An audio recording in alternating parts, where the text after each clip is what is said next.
तो जब आप अपना शरीर जो है परमेश्वर को देते हैं और वो आपके शरीर का इस्तेमाल करता है, किस तरह से आप प्रार्थना करना शुरू करते हैं। आपको पता चलता है कि आप एक जीवित चर्च के एक मेंबर हैं, आप उसका एक हिस्सा हैं, और आप जब चर्च में जाते हैं तो उस हिसाब से परमेश्वर आपको प्रार्थना करने के लिए कहता है। और जब आप प्रेयर करना स्टार्ट करते हैं, परमेश्वर आपको बरकत देता है, क्योंकि यही आपके बुलाने का परमेश्वर का मकसद है। अगर आप बुलाए गए हैं तो वचन ये कहता है कि आप परमेश्वर के घर में लगाए जाएंगे, उसके घर में लगाए जाएंगे, रोपे जाएंगे और आपको पानी दिया जाएगा। जब आप परमेश्वर के घर में लगाए जाएंगे तो आपका फल जो है परमेश्वर के घर में आना चाहिए।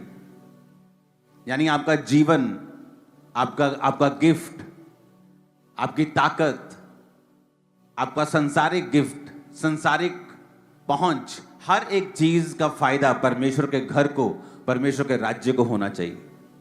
और यह मकसद होता है आपका जीवित चर्च के साथ जुड़ने का। क्योंकि अगर आप जीवित चर्च के साथ नहीं जुड़े होते तो वहां पर फिर जहां आप होते हैं वहां परमेश्वर का प्लान नहीं होता, वहां परमेश्वर का दर्शन नहीं होता। जब दर्शन नहीं होता, आपको उस हिसाब से होमवर्क नहीं मिलता, असाइनमेंट्स नहीं मिलती, काम नहीं मिलते। जब आप उस हिसाब से काम नहीं करते हैं तो आप क्रिश्चियन होते हुए भी वैसी बरकत, वैसी परमेश्वर के साथ निकटता को महसूस नहीं करते जैसी एक जीवित चर्च के साथ जुड़ा हुआ व्यक्ति करता है। कितने मेरी बात को समझ रहे हैं? इसीलिए सिर्फ आप जीवित चर्च जा रहे हैं ये इंपॉर्टेंट, सबसे इंपॉर्टेंट नहीं है। अब आप जीवित चर्च में चले गए, ये पहला स्टेप था। अब आपको आगे आना होता है। कोई इवेंजलिस्ट टीम में है, कोई काम कर रहा है, कोई बो रहा है, कोई प्रार्थना कर रहा है, कोई उपवास कर रहा है, और आपको परमेश्वर के कामों को, दर्शनों को जो परमेश्वर अपने दास को देता है या आपको देता है, इस विजन को, मिनिस्ट्री को देता है, उसके हिसाब से प्रार्थना करना, उसके हिसाब से उपवास रखना, उसके हिसाब से बोना, उसके हिसाब से अपने काम करने। अगर आपको कोई गिफ्ट है, आप सीए हैं, आप उस हिसाब से आप काम भी करते हैं, प्रार्थना भी करते हैं, दर्शन के साथ जुड़ते भी हैं, और फिर परमेश्वर आप पर बरकत देता है। क्योंकि फिर आप एक वैल्यूएबल मेंबर होते हैं उसके घर के, एक ऐसी गाड़ी बन जाते हैं जिसे अगर रोज एक ऑनर इस्तेमाल करता है तो वो उसकी टाइम पर सर्विस भी कराता है, वो उसको साफ भी रखता है, वो उसको बचा के भी रखता है। तो आपकी वैल्यू परमेश्वर की निगाहों में उतनी ही है जितना आप उसके राज्य के लिए काम करते हैं। आप उसके राज्य के लिए जितने मूल्यवान हैं, परमेश्वर की निगाह में आपकी वैल्यू भी उतनी ही है। कितने मेरी बात को समझ रहे हैं? इसलिए आपने बहुत बार ये नोटिस किया होगा, जो लोग सेवकाई में होते हैं, इनडायरेक्ट जो ज्यादा सेवकाई में जुड़े होते हैं, आप देखना उनकी लाइफ में हीलिंग, उनकी लाइफ में डिलीवरेंस दूसरे लोगों के मुकाबले कहीं अधिक स्पीड से होती है, कहीं अधिक जल्दी से होती है। दूसरे लोगों के मुकाबले उनकी लाइफ में जो बरकत है वो कहीं अधिक तेजी से और ज्यादा होती है, क्योंकि वो परमेश्वर के राज्य के लिए मूल्यवान होते हैं। कितने मेरी बातों को समझ रहे हैं? अब शैतान जब आपको धोखा देता है, वो आपको धोखा देता है झूठ के द्वारा। क्योंकि जब उसने हवा को भी भरमाया तो उसने झूठ कहा कि अगर ये फल तू खा लेगी तो ये फल खाने से तेरी आंखें खुल जाएंगी और तू परमेश्वर के तुल्य हो जाएगी। जबकि हवा ये भूल गई कि वो तो पहले से ही परमेश्वर के तुल्य बनाई गई है, तो उसे सिर्फ अच्छा देखना है। वो भी परमेश्वर ने सब कुछ अच्छा बनाया, उसे बुराई क्यों देखनी है? बुरे या भले के लिए उसकी आंखें वो क्यों खोले? लेकिन शैतान ने, बाइबल कहती है, उसे भरमाया। हवा ने वो फल खाया और अपने पति को भी खाने को दिया और वो गिर गए, बाइबल कहती है। उसके बाद कर्स आए। इमेजिन करो, आपका हार्ट, आपकी किडनी कितने हजार साल चलने के लिए बनाई गई थी। आज जो 40-40 साल, 30-30 साल में लोगों को हार्ट अटैक आ रहे हैं, 50 साल में अपने आप को बूढ़ा मान रहे हैं लोग, लेकिन आपको ऐसे नहीं बनाया गया था। इमेजिन करो, आदम की उम्र अगर वो 930 साल उसकी उम्र रही होगी, तो गिरने के बाद 900 साल की उम्र है उसकी। देखो, जब वो गिर गया पाप में, इमेजिन करो अगर वो पाप में नहीं गिरता तो कितने हजार साल उसकी उम्र परमेश्वर ने बनाई होगी। शायद 5000 साल, 10,000 साल, मैं नहीं जानता कितनी, लेकिन इमेजिन करो अगर गिरे हुए की उम्र 900 साल थी तो जागे हुए की और जीवित की उम्र कितनी होती। इमेजिन करो आपका हार्ट, आपकी किडनी 900 साल, हजार साल तो कम से कम गिरे हुए व्यक्ति की बात कर रहा हूं। इमेजिन करो 2000, 2500, 3000 साल चलने के लिए आपके हार्ट को बनाया गया था। आज कोई बिल्डिंग देख लो, 200 साल नहीं निकलते किसी बिल्डिंग के। आप दुनिया का सबसे महंगा प्लेन भी आज ले लोगे 600 करोड़ 700 करोड़ का, 20 साल बाद वो भी पुराना लगने लग जाता है, सिर्फ 20 साल में। तो इमेजिन करो आप कितनी आपकी वर्थ है कि आप इतने सालों के हो जाते हैं और आपका हार्ट वैसे ही काम करता है, किडनीज वैसे ही काम करती हैं, सब चीजें वैसी ही काम करती हैं। कितना स्ट्रॉन्ग मैकेनिज्म है जो परमेश्वर ने बनाया। इसलिए बाइबल कहती है बुद्धि परमेश्वर से निकली है। दुनिया का सबसे बड़ा कंप्यूटर किसने बनाया? इसी बुद्धि ने, इसी इंसान ने बनाया। अगर वो मंगल पे भी जा रहा है तो किसकी वजह से? उसी बुद्धि की वजह से जो परमेश्वर ने दी है, उसी दिमाग की वजह से। तो इमेजिन करो परमेश्वर ने कितना शानदार आदम को बनाया था। लेकिन वचन कहता है आदम का बेटा हाबिल, आदम का बेटा कैन, दोनों एक दूसरे, जो हाबिल था वो उसकी भेंट ग्रहण हुई क्योंकि वो परमेश्वर के सामने धर्मी था। कैन की भेंट ग्रहण नहीं हुई क्योंकि वो करप्ट था। कैन ने हाबिल को मार दिया, मर्डर हो गया क्योंकि वो ब्लड का पाप जो था, जो आदम और हवा के कारण उनके वंश में गया, वो पापी ब्लड से ही थे और मर्डर किया और उसके बाद उसको वहां से भागना पड़ा। वचन कहता है कि इंसान पाप के बाद पाप करता गया और परमेश्वर ने एक दिन फैसला किया कि मैं अब मनुष्यों के साथ विवाद नहीं करता रहूंगा सदा, इसलिए मनुष्य की उम्र सिर्फ 120 साल की होगी। तब परमेश्वर ने नूह के बाद 120 साल की उम्र ठहराई और तब इंसान 120 साल जीने लगा।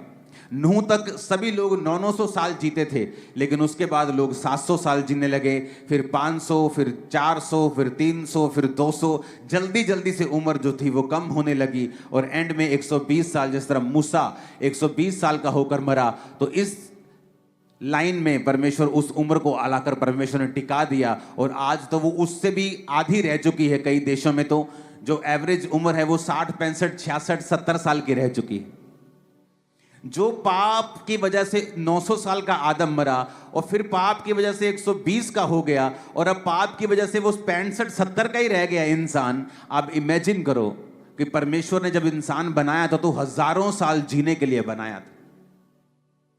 आज मैं एक ऐसा विषय आपसे डिस्कस करूंगा कि अगर ये आपके दिमाग में घुस गई बात तो आप अपनी जिंदगी के खुद जिम्मेवार होंगे और आपको मालूम होगा कि मैं जहां हूं अपनी मर्जी से, अपनी वजह से, अपने डिसीजंस की वजह से हूं, इसमें परमेश्वर का कोई अब लेना देना नहीं है। अगर मैं बढ़ना चाहता हूं मैं बढ़ सकता हूं, अगर मैं कम होना चाहता हूं तो हो सकता हूं।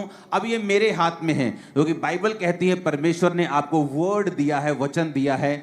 इस वचन के जरिए आप ब्लेस हो सकते हैं, बढ़ सकते हैं, आशीष ले सकते हैं, पीछे भी जा सकते हैं। हालेलुया। अब बहुत से लोगों ने ये बात सुनी होगी कि परमेश्वर ने कहा था अब्राहम को कि मैं तुझे कनान देश दूंगा, मैं तुझे यबूसियों के देश, अमोरियों के देश, कनानियों के, हिब्बियों के, यबूसियों के देश दूंगा। लेकिन कभी ये बात सोचने की कोशिश की है कि क्यों परमेश्वर तुम्हें वो देश देगा? क्या नफरत है परमेश्वर को यबूसियों से, कनानियों से, कि परमेश्वर अब्राहम को कहता था कि मैं ये देश तुझे दूंगा। अगर हम उत्पत्ति 15 उसकी 18 से 21 आयत को पढ़ते हैं तो लिखा, इस दिन यहोवा ने अब्राहम के साथ ये वाचा बांधी कि मिस्र के महानद से लेकर परान नामक बड़े नद तक जितने देश हैं, फिर से पढ़ेंगे, इस दिन यहोवा ने अब्राहम के साथ ये वाचा बांधी कि मिस्र के महानद से लेकर परात नामक बड़े नद तक जितने देश हैं, अर्थात केनियों, कनज्जियों, कदमोनियों, हित्तियों, परिज्जियों, रपाइयों, एमोरियों, कनानियों, गिरगीशियों, यबूसियों, इन सबको मैंने तेरे वंश को दिया है। क्या नफरत थी परमेश्वर को इन देशों से कि परमेश्वर ये कहता था कि अब्राहम मैंने ये देश जो है ये तेरे वंश को दिए हैं। उसको पढ़ने के लिए हमें पीछे जाना पड़ेगा। वचन कहता है कि जब नूह, उसकी पत्नी, उसके 3 बेटे और उसकी 3 बेटे की वाइफ्स, 3 बहुएं, सिर्फ वही रह गई थी, बाकी सब लोग जल प्रलय में मर गए जब पाप पृथ्वी पर बढ़ गया था। और वचन कहता है 1 साल के तकरीबन वो नूह की जो किश्ती थी वो उस किश्ती के अंदर रहे। अमेरिका में उस नूह की किश्ती की एक नकल बनाई है पूरी तरह से, कितनी वो लंबी थी, कितनी ऊंची थी। अब मैं अमेरिका में जाऊंगा इस साल, तो मैं वहां पे जरूर जाने वाला हूं देखने के लिए। तो जब वो 1 साल उस किश्ती में रहे और किश्ती से जब बाहर आए तो सिर्फ 8 जन इस पृथ्वी के ऊपर थे। नूह था, उसकी वाइफ थी, 3 बेटे थे और उसकी 3 पत्नियां यानी बहुएं, टोटल 8 जन थे। और वचन कहता है कि नूह के एक बेटे ने नूह को नंगा देखा, क्योंकि नूह शराब पी के जब मदहोश हुआ तो उसको नंगा देखा। और जब 2 बाकी बेटों को उसने बताया कि पिता अंदर नंगा लेटा है, तो बाकी 2 जन अपनी पीठ फेर कर गए और नूह के नंगेपन को ना देखकर उसे लपेट दिया और नूह को ढक दिया। ये स्टोरी आपको मालूम है। उसके बाद परमेश्वर का श्राप उस बच्चे पे आया जिसने नंगा देखा था, वो था हाम। और नूह ने कहा, कनान जो था हाम का बेटा, ये भाई बंधुओं के दासों का दास हो। यानी परमेश्वर ने हाम के वंश को श्रापित कर दिया और नीचा कर दिया। अगर आप ध्यान से बाइबल पढ़ें तो जब याकूब अपने 12 बेटों को आशीष देने लगा तो उनके पास्ट में की गए सब कामों के हिसाब से परमेश्वर ने उनको आशीषित किया। याकूब कहता, रूबेन तू मेरा पहला फल है, तू पहलोठा है। पहलोठे को डबल प्रॉपर्टी मिलती थी। अगर 12-10 बच्चे हैं तो 11 हिस्से होते थे प्रॉपर्टी के।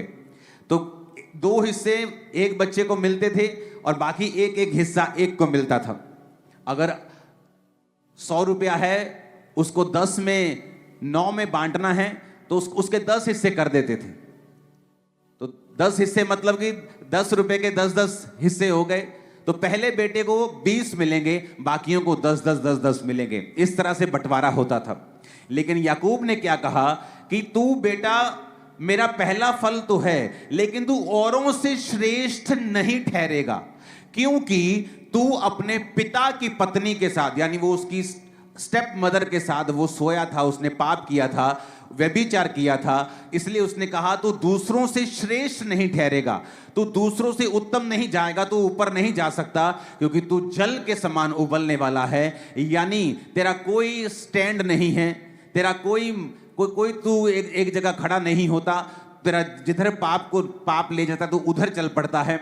आज विरोध है तू चुप कर जाता है, कल को सब कुछ अच्छा होता है तू बोलने लग जाता है। तेरा कोई स्टैंड नहीं है, तू पाप के अनुसार चलने वाला है, तू दूसरों से श्रेष्ठ नहीं ठहरेगा। तो वचन कहता है उसे परमेश्वर ने नीचा किया, क्योंकि वो अपने शरीर के अनुसार चला, आत्मा के अनुसार नहीं चला। अब यहां पर जब नूह ने श्रापित कर दिया, नूह ने कहा ये मेरे 3 बेटे हैं, एक का नाम क्या है यपेत, एक का नाम हाम और एक का नाम शेम। परमेश्वर ने कहा तुम दोनों, यपेत और शेम, तुम दोनों आशीषित होंगे। लेकिन जो ये जो हाम है ना, इसका जो वंश है ये तुम्हारे वंशों का दास होगा। मैं इसे नीचा करता हूं क्योंकि इसने अपने पिता को नंगा देखा, आंखों पर कंट्रोल नहीं किया, इसने पाप किया। अब समझने वाली बात यह है कि हमें पूरी बाइबल की नॉलेज होनी चाहिए कि जब एक व्यक्ति पर श्राप आता है या एक व्यक्ति को वो पाप से निकलता है या पाप करता है, उसकी लाइफ में क्या होता है। अगर वो तौबा नहीं करता क्या होता है, अगर वो तौबा करता है क्या होता है, या एक व्यक्ति जब फैसला करता है कि मुझे पवित्रताई में और परमेश्वर के साथ मेल मिलाप करके जीवन बिताना है, तो उसकी लाइफ में क्या होता है। अब जब हम उत्पत्ति 10 उसकी 6 से लेके 20 आयत तक पढ़ते हैं, इसमें वंश लिखे हैं। कौन से वंश? हाम के। हाम कौन? जिसने अपने पिता को नंगा देखा था। लिखा हाम के पुत्र कूश, मिस्र, फूत और कनान हुए। कूश के पुत्र सबा, हवीला, रामा, सबतूका। रामा के पुत्र शबा, ददान। कूश के वंश में निम्रोद हुआ, जो पहला वीर हुआ पृथ्वी के ऊपर। वह यहोवा की दृष्टि में पराक्रमी शिकार खेलने वाला ठहरा। इससे यह कहावत चली कि निम्रोद के समान परमेश्वर की दृष्टि में पराक्रमी शिकार खेलने वाला। उसके राज्य का आरंभ शिनार देश में बेबोलीन, अरेख, अक्कद और कलने से हुआ। अब यहां पर आपने देखा कि ये कौन से वंश की परमेश्वर बात कर रहा है। एक ऐसे वंश की परमेश्वर बात कर रहा है जिसको श्रापित किया गया है। पर वचन क्या कहता है? वचन कहता है जिसको श्रापित किया गया था उसके वंश में पृथ्वी का पहला वीर निकला। कितने मेरी बात को समझ रहे हैं? अब मैं अपनी बात पे आ रहा हूं, ध्यान से कान खोलना। एक श्रापित वंश है जिसे खुदा ने कहा है कि तेरे बच्चे इन 2 बच्चों के दासों के दास होंगे, मैं उन्हें नीचा करता हूं। वो नौकरों के भी नौकर होंगे, बड़ा एक निम्न जीवन बिताएंगे, मैं उन्हें ऊंचा नहीं करूंगा, उन्हें आशीषित नहीं करूंगा। लेकिन वचन क्या कहता है? हुआ क्या उनके साथ? ऐसा कुछ नहीं हुआ अभी। वचन कहता है कि उनके वंश में एक वीर पैदा हुआ। पृथ्वी का पहला वीर उस वंश से पैदा हुआ जिस वंश को परमेश्वर ने श्रापित किया था। पर यह कैसे हो सकता है? सोचने वाली बात है। जब आप बाइबल पढ़ते तो सोचते तो होंगे ही कि एक तरफ अभी पिछली अध्याय में तो परमेश्वर इनको श्रापित कर रहा है, अगले अध्याय में यह लिख रहा है कि इसी वंश में एक ऐसा वीर पैदा होता है जो पृथ्वी का पहला वीर था। इतना बड़ा बड़ा परमेश्वर उनको ब्लेस कर रहा है, इतना उनका नाम कर रहा है, तो फिर ये श्रापित कहां से हुए? वचन कहता है उसके बाद जब आप 20 आयत तक पढ़ते हैं तो लिखा है 13 आयत में लिखा मिस्र के वंश में लूदी, अनामी, लहाबी, नप्तूही। 15 आयत में लिखा कनान के वंश में सिदोन, हित, यबूसी, एमोरी, गिर्गाशी, हिक्की, सीनी, हिव्वी, अवर्दी, समारी, हमाती, और ये फिर कनानियों के लोग कुल भी फैल गए। मिस्र कहां से निकला? इसी श्रापित वंश में से। ये किन किन राजाओं, किन जातियों के नाम लिखे हैं? यबूसी, एमोरी, गिर्गाशी, ये उन्हीं जातियों के नाम लिखे हैं जिन्हें परमेश्वर ने अब्राहम को कहा था कि मैं ये सब जातियां और इनके देश तेरे वंश को दे दूंगा। यानी कि परमेश्वर इनके पाप को भूला नहीं, क्योंकि उन्होंने परमेश्वर में तौबा नहीं की। अगर की होती तो परमेश्वर अब्राहम को कभी ना कहता कि मैं जो ये वंश पाप और श्राप के अधीन है, मैं इसको तेरे वंश को दे दूंगा। कई बार आप नोटिस करते हैं और शैतान इस बात का फायदा उठाता है जब आप किसी पापी को देखते हैं कि वो बढ़ रहा है, आपको लगता है अच्छा ये तो बढ़ रहा है। पहला पृथ्वी का वीर हाम के वंश में पैदा होता है, लिखा पहला पृथ्वी का वीर उस वंश से पैदा होता है जो वंश परमेश्वर ने श्रापित किया है। कई बार आप जब अन्य जाति लोगों को देखते हैं, आप जब और लोगों को देखते हैं, आप जब ऐसे पास्टर प्रॉफिट्स को देखते हैं जो पाप कर रहे हैं लेकिन वो बढ़ रहे हैं, परमेश्वर कहता है चिंता मत करो, और किसी की बढ़ोतरी से ये अंदाजा मत लगाओ कि मैं उनके साथ हूं। यहां पर एक ऐसा वंश जो प्रभु से श्रापित हो चुका है, लेकिन उसके वंश में अभी वीर पैदा हो रहे हैं। पृथ्वी का पहला वीर उसने पैदा कर दिया, लेकिन एंड में क्या हुआ? वो सारे वंश अब्राहम के वंश को दे दिए गए और उन सबों ने इजरायली लोगों की, यानी उस वंश की जिसे परमेश्वर ने ब्लेस किया था, उनकी गुलामी की। आज कई बार एक धर्मी जब पापी को देखता है, एक क्रिश्चियन को देखता है कि वो नशे बेचकर ब्लेस हो रहे, नशे बेचकर वो गाड़ियां ले रहे, मकान ले रहे, वो पाप करके आगे बढ़ रहे, उसे लगता है कोई फायदा नहीं है पवित्रताई में जीने का। ये देखो ये भी तो है ही है, कौन सा परमेश्वर ने इसके सिर पे डंडा मार दिया है? ये भी तो है ही है पास्टर, पाप में व्यभिचार में 5-5 पत्नियां रखी हैं इसने, कौन सा इस पे डंडा बज गया? लेकिन मेरी बात को याद रखना, अगर आप पवित्रताई में हैं, आपका फल आपकी पीढ़ी के बाद पीढ़ी के बाद पीढ़ी के बाद पीढ़ी के बाद पीढ़ी खाएगी। और अगर आप पाप में हैं, वचन कहता है तू बहुत सा धन, बहुत सी चीजें संचय करेगा, उन्हें इकट्ठा करेगा, लेकिन उन्हें तू दूसरों के लिए, दूसरे उस पर कब्जा कर लेंगे, दूसरे उसका फल भोगेंगे, और मैं तुझे उसका फल भोगने नहीं दूंगा। परमेश्वर इकट्ठा करने पे देखो रोक नहीं लगा रहा।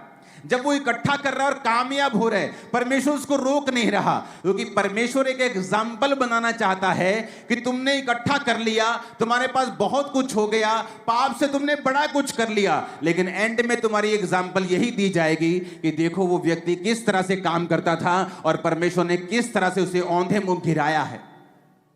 कितने मेरी बात को समझ रहे हैं? बहुत से क्रिश्चियन मैंने देखे हैं व्यभिचार में, पास्टर्स देखे हैं व्यभिचार में, आज से 5 साल पहले, 7 साल पहले, 8 साल पहले, और उनको ग्रो होते हुए देखा है। लेकिन जो झटका आता है वो संभल नहीं पाते हैं।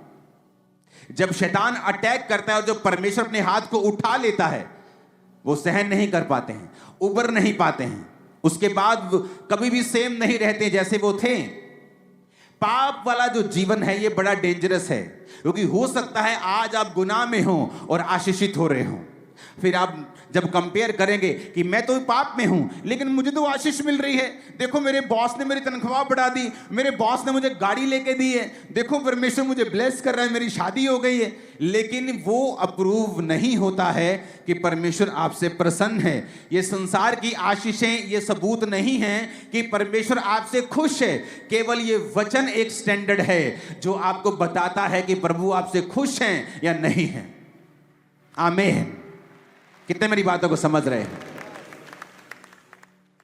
मैं बड़ा हैरान हुआ जब मैंने हाम का वंश पढ़ा, क्योंकि मैं बाइबल को बार बार पढ़ता हूं। एक बार बाइबल खत्म, फिर दूसरी बार शुरू, फिर तीसरी बार शुरू, फिर चौथी बार शुरू, और मैं पढ़ रहा हूं, मैं क्या देख रहा हूं कि परमेश्वर ने पृथ्वी का पहला वीर उस वंश से पैदा किया है जिस वंश को परमेश्वर ने नीचा किया। लेकिन वो कब हुआ? वो समय आने पर सारा कुछ हुआ। बाइबल कहती परमेश्वर धीरजवंत है। पाप करने, क्रोध करने में जो पाप करते हैं उन पर क्रोध करने में परमेश्वर विलंब करता है। वो चाहता है कि ये मन को फिरा लें।